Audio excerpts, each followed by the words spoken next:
E eu digo que a fama, para mim, foi só a porta de entrada de todas as coisas que me distraíram de Deus. Eu não posso ser hipócrita e falar que o problema foi o funk, porque o problema não foi o funk, o problema foram as minhas escolhas. O que eu fiz com aquele dom que Deus me deu? Porque eu não sabia que o dom não era meu, eu achava que o dom era meu, só que o dom era de Deus. E esse Deus eu não conhecia, que eu tinha um vazio que era gigante, era do tamanho de Jesus. Enquanto eu não conheci Jesus, esse vazio não cessou na minha vida.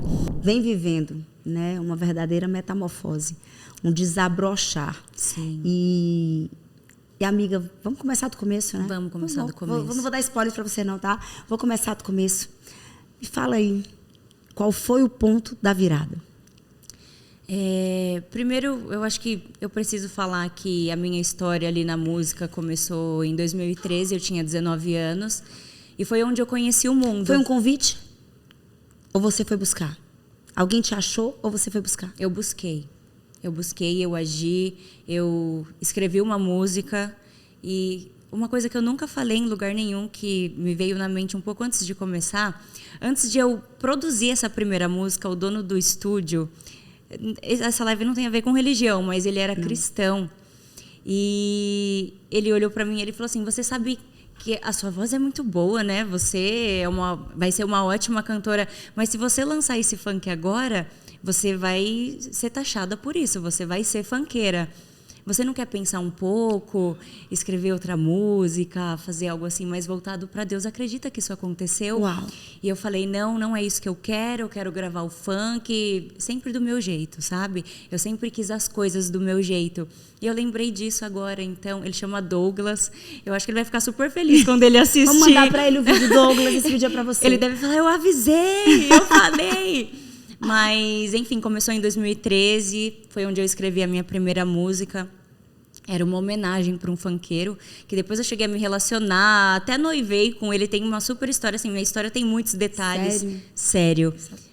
E aí eu ganhei o público do funk, né? O funk me abraçou e eu sempre quis cantar, sempre tive o sonho de cantar.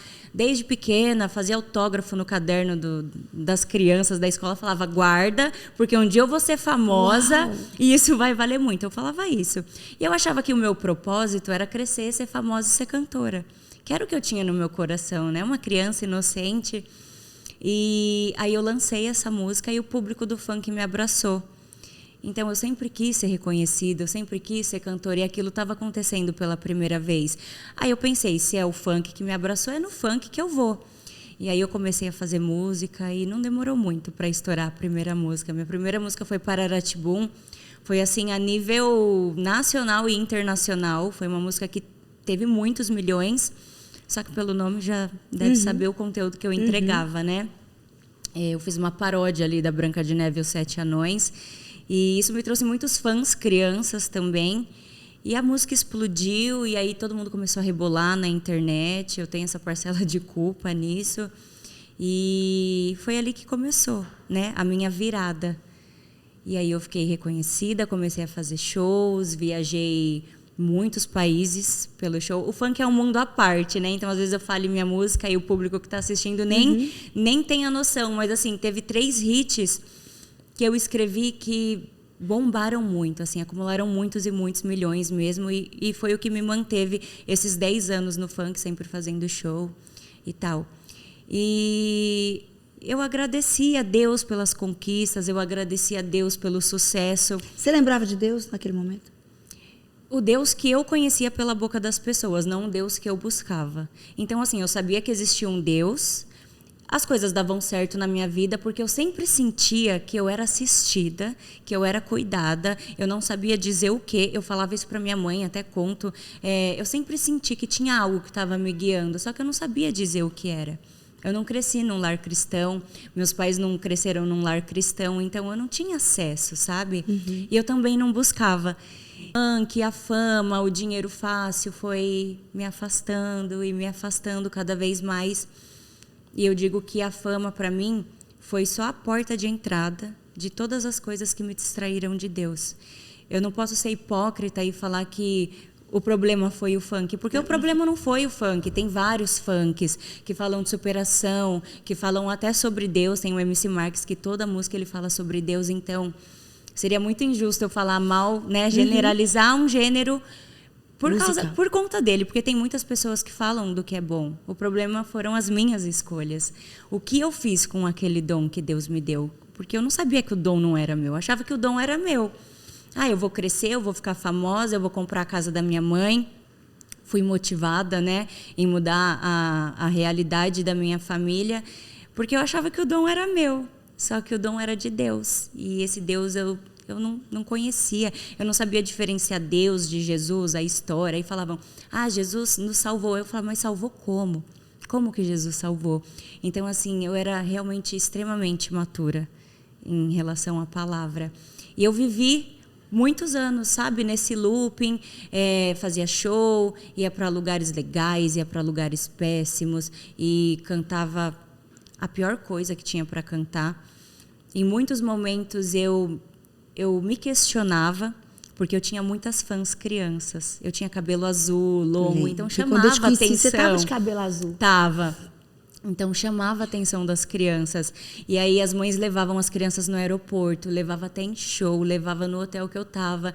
E as crianças choravam, eu me espelho em você, você é minha vida, eu te amo.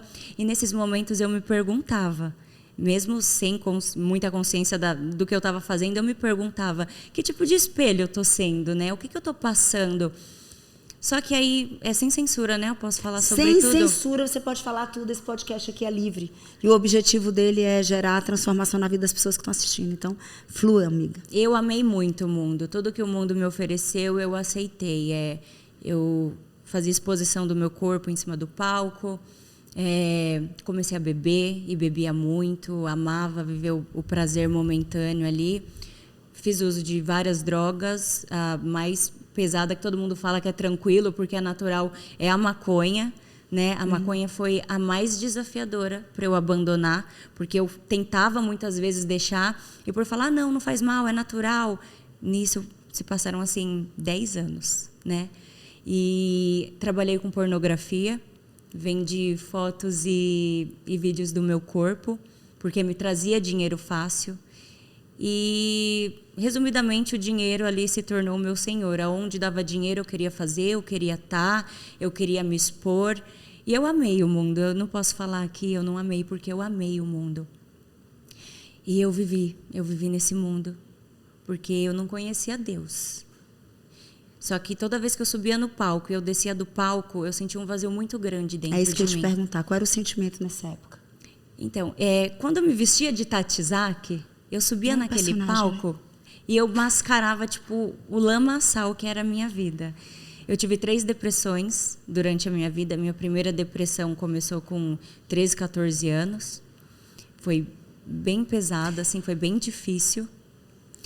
A segunda depressão, na época eu falei que era por estafa, né? Muito trabalho, cheguei a fazer 6 shows em um dia. Uau! Não me pergunte como, mas começou por matinê, foram 3 na parte da tarde, 3 na parte da noite para madrugada. Acabei, sei lá, umas 8 horas da manhã.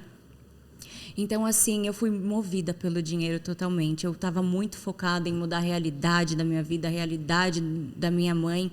E trabalhei, me entreguei. Meus valores ficaram para trás. Deus ficou para trás. Eu agradeci a Deus, mas muito hipócrita, porque em nenhum momento eu parei para ver se aquilo realmente era o que Deus apoiava, o que Ele queria de mim. Então, pelo livre-arbítrio, eu fiz tudo o que eu podia fazer, assim. Então, se tem alguém que nasceu em um lar cristão, eu falo muito isso no meu Instagram, e sente qualquer curiosidade do mundo, não vale a pena. Não vale a pena, porque eu tinha um vazio que era gigante, era do tamanho de Jesus. Enquanto eu não conheci Jesus, esse vazio não cessou na minha vida. Uau. Então, depressões, relacionamentos conturbados. Quem me conhecia falava, nossa, mas você é tão diferente da internet, você é tão diferente do palco, porque realmente tinha essa diferença, sabe? Eu sempre fui uma pessoa mais quieta, eu sempre fui uma pessoa mais na minha, embora meu perfil seja influente, mas aconteceram tantas coisas na minha vida que a minha influência foi abaixando. E eu sempre fui muito diferente daquilo que eu empoderava. Então, eu fiz apologia ao sexo, eu empoderei a bissexualidade, eu me envolvi com homens, eu me envolvi com mulheres, eu procurei a felicidade em todos os lugares. Prazer assim, imediato, né? em todos os lugares e nunca estava 100%. Minha mãe sempre falou assim para mim: nossa, filha, você é tão bipolar. Às vezes você tá de um jeito, às vezes você tá de outro. Porque dentro de casa eu sempre fui muito quieta. Sabe? Eu preciso me fechar, eu preciso refletir, eu preciso pensar. Eu não sou tanto de tomar frente das coisas. Eu prefiro ficar mais na minha. Então, isso sempre confrontou com o artista.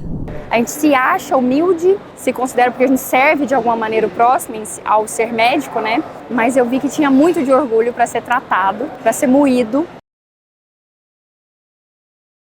Estar aqui me torna e me faz uma pessoa melhor. E assim, eu sou melhor não só para o meu ecossistema individual, para minha casa, para minha família, mas para quem eu sirvo, que são os pacientes que batem na minha porta e eu quero oferecer sempre mais e melhor. Vieram os meus pais que tiveram acesso a novos conhecimentos, a assuntos nunca tratados em família, assim, né? Porque muitas coisas que a gente queria dizer, que a gente enxerga, e aí tá tudo em paz ali. O Paulo e a Camila dizem tudo e a pessoa já chega tratada, curada em casa, né? E aí a minha avó foi, meu irmão foi, meus cunhados foram. Então a gente vive uma transformação de um ambiente familiar próspera, não só financeiramente, mas emocionalmente.